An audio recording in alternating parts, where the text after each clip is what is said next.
Ayoub Moumed, vous préparez donc actuellement une nouvelle performance, hein, on marche sur des œufs. Est-ce que vous pouvez nous décrire cette performance ? Bonsoir tout d'abord. On marche sur des œufs, c'est une performance qui est produite par l'Atelier des artistes en exil. Donc l'immigration est centrale dans ce projet-là, mais je veux traiter aussi surtout le sujet de la surconsommation.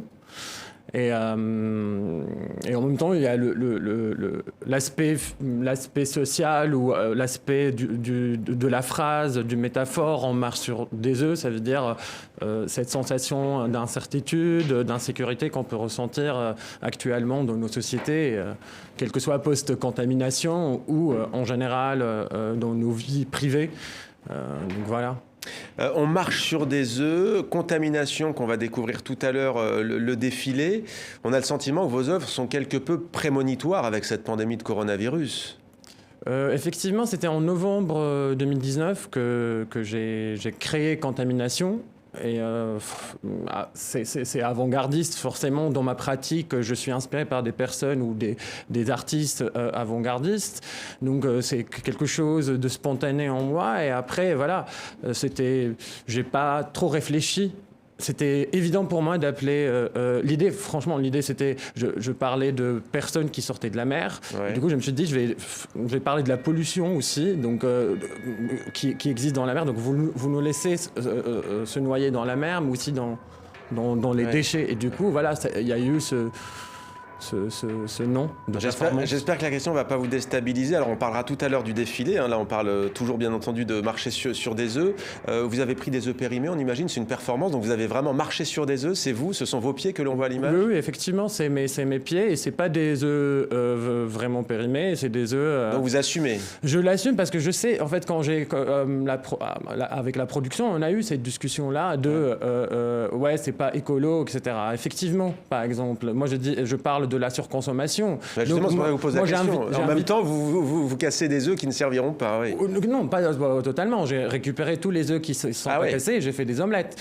Donc, je peux vous envoyer une photo de mon frigo. Ah, mais très bien, vas-y. Et après, oui, effectivement. Après, si c'est nécessaire pour parler du gaspiller, pour que les gens ils se rendent compte. Parce que moi, c'est ça, en fait, le public, il y a une partie participative du public. Je vais pas tout dire, vous allez voir le set. Mais voilà. Donc, c'est ça, moi. C'est interroger, c'est susciter aussi délibérément, effectivement. À Contamination, à la fin, on a déclenché l'alarme. Là, on va marcher sur des œufs, parce qu'on marche concrètement sur des œufs. Ouais.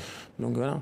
Alors, on va justement voir ce défilé dont vous parlez, Contamination. Tiens, pourquoi l'alarme à la fin, alors?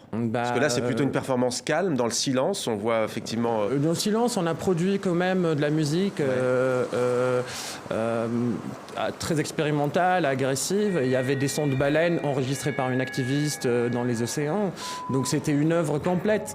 Et là, la dame qu'on voit au début, c'est Sonia Zargariouna, une grande metteuse en scène et actrice de théâtre à Tunis. Ouais. Que raconte cette œuvre? Ça raconte une histoire de traversée de frontières. Et donc il y a l'avant et l'après... ce que j'ai appelé exil. Et du coup, c'est des personnes, c'est des personnages qui sortent de la mer.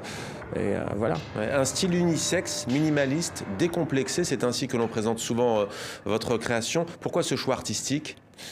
Parce que effectivement je suis homosexuel, c'est ma manière de continuer mon combat comme activiste effectivement et d'amener mon combat, la cause de mon exil dans ce que j'appelle une expression vestimentaire. Et je pense que voilà, le futur c'est un non binaire. Et là, je touche pas, genre j'exclus pas l'hétérosexualité, je normalise pas, mais je dis que voilà, comme la femme, elle s'est appropriée le pantalon, alors que moi je suis contre ce mot-là parce que la femme, les femmes mettaient des pantalons mais sous leur robe.